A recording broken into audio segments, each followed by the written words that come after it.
Hi everyone, welcome again to my tutorial on photo editing with Adobe Lightroom 5.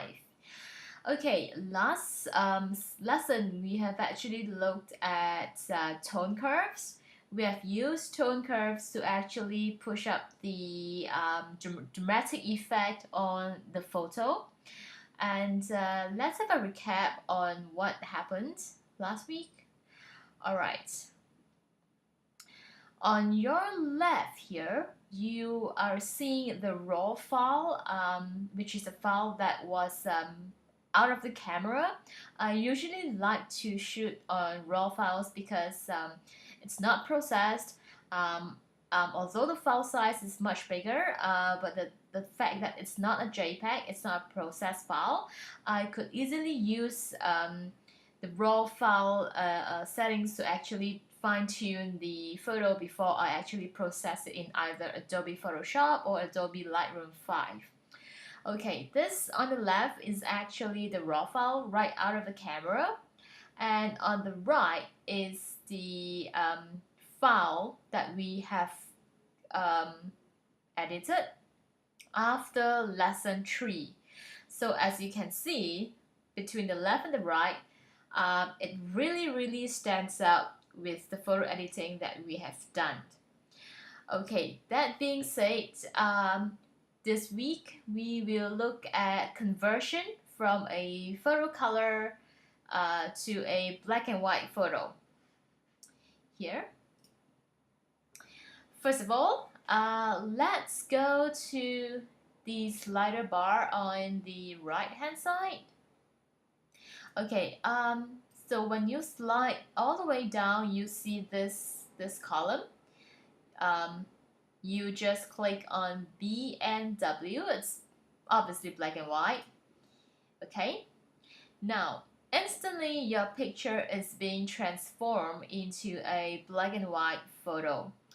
But the thing is, when in a black and white photo, there are different tones or colors that actually made up the whole black and white photo. So you actually have the choice to turn the slider bar left and right to just adjust a little bit here and see what what works for you.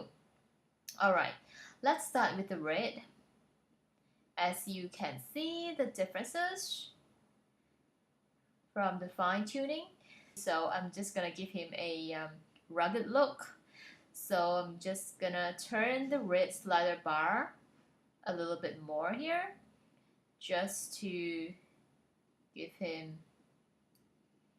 the kind of a rugged look. Alright, on the orange slider bar, so if you slide it on the right side, it really kind of like washes out everything, so we don't want that. Let's push it on the left hand side. Okay, so that's a little bit too much of the black tone there. It's just kind of like overpowering our highlights on this area. We never want to have this area darken too much because this is area that actually highlights the face of the boy. Okay, so we just push it a little bit back there. Yellow. Okay, this is how it's gonna look like if you put more yellow in, but it's just gonna, alright, just gonna put a little bit here. Okay, alright, just to let you know that not all the color slider bar actually have an effect on the overall photo. You will see it later. So let's do the green. Right, like I say, you don't see much of a changes on the green slider bar as well as the rest of it, so you could just leave it as it is.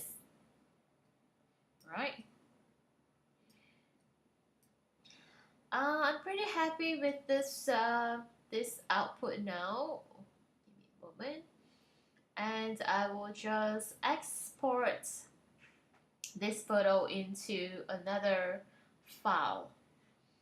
There you go. Go under File, Export, and just click the export button here and we will have the file. Alright, just to show you what it looks like before and after, so you could just click this button down here. It just basically show you the raw file and also the black and white file that we have just transformed. Alright, I hope that you have learned something new today. You'll like this tutorial, and if you do, please give me a like, and I hope to see you on my next lesson. So see you again, bye!